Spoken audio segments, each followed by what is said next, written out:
مشکلات کے وقت میں بچوں کو صبر و استقامت سکھانا، نظم و نسق سکھانا کیسے ممکن ہے؟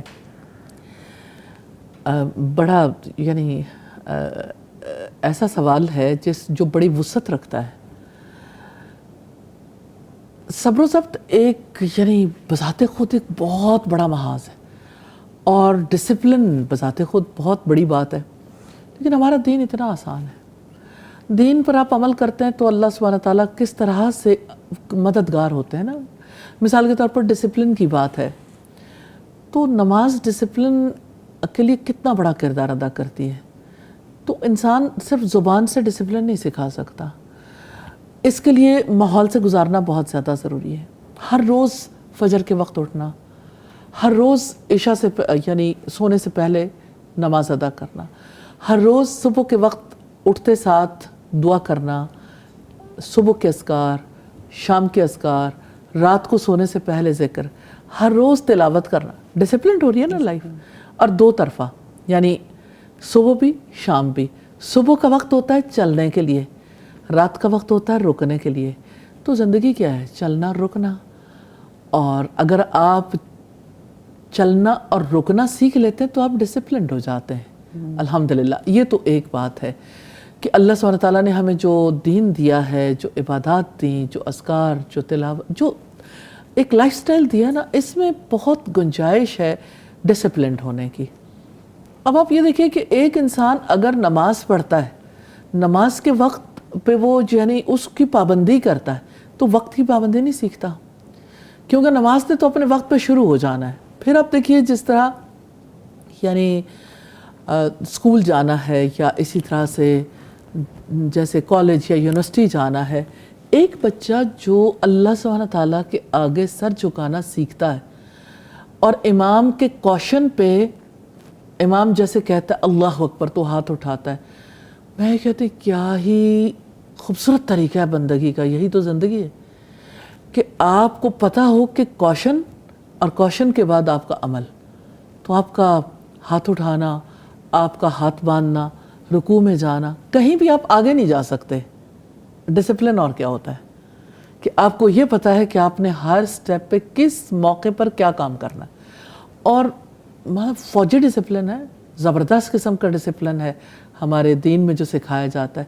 اور پھر جیسے روزہ رکھنا ہے، زبردست ڈسپلن ہے، یعنی کھانا اور پینا بھی اللہ سبحانہ تعالیٰ کی اجازت کے ساتھ منسلک ہو جاتا ہے۔ پھر اسی طرح سے اگر آپ دیکھیے تو جہاں پہ ڈسپلن ہوتا ہے وہاں صبر بھی ہوتا ہے، کہ آپ کو نیکی کے کام پر جمنے کے لیے ظاہر ہے مشقت اٹھانی پڑتی ہے نا، اس موقع پر اپنے آپ کو جمانا یہ صبر ہے۔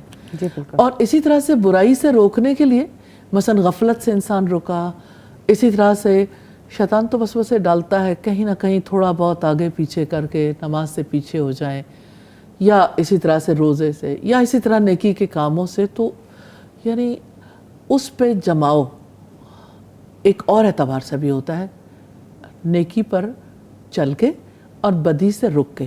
ہم نے پہلے بات کی رکنا اور چلنا، نماز سکھاتی ہے، اور زندگی میں جو دین ہے آپ کو چلنا رکنا بتاتا ہے۔ تو آپ دیکھیں چلنا صبر کے ساتھ ہے، رکنا صبر کے ساتھ ہے، تو نیکی پہ چلنا اور برائی سے رکنا ممکن ہو جاتا ہے۔ پھر مصیبت کے وقت صبر ہے، تو مصیبت کو وہ انسان جو اللہ کی تقدیر پر ایمان رکھتا ہے، مصیبت کی صورت میں نہیں دیکھتا، اللہ کے فیصلے کی صورت دیکھتا ہے۔ تو اللہ کے فیصلے پہ راضی ہونا اس کے لیے ممکن ہو جاتا ہے جو ہر نماز کو پڑھنے کے لیے راضی ہو جاتا ہے، باجماعت نمازیں ادا کرے، جو اللہ کی کتاب سے اللہ سبحانہ تعالیٰ کے طریقہ کار کو سیکھے۔ زندگی یہی ہے۔ تو ڈسپلن کے لیے اللہ سبحانہ تعالیٰ کے طریقہ کار میں آ جائے۔ جیسے ہم کورس کراتے ہیں تو ہم ایک بیٹر اپ کا سلسلہ ضرور رکھتے ہیں ساتھ میں، کہ آپ کی صبح اور آپ کی شامیں، آپ کی رات، یہ ضرور ہر روز بہتری کی طرف گامزن ہو۔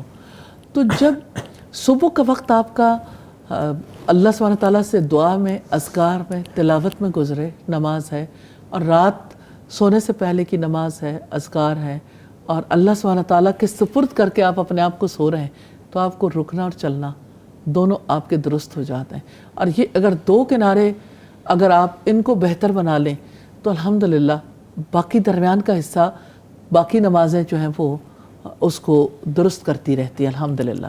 اور جیسے قرآن حکیم میں آتا ہے نا، ان الصلاۃ تنہا عن الفحشاء والمنکر، کہ بے شک نماز برائی اور بے حیائی سے روکتی ہے.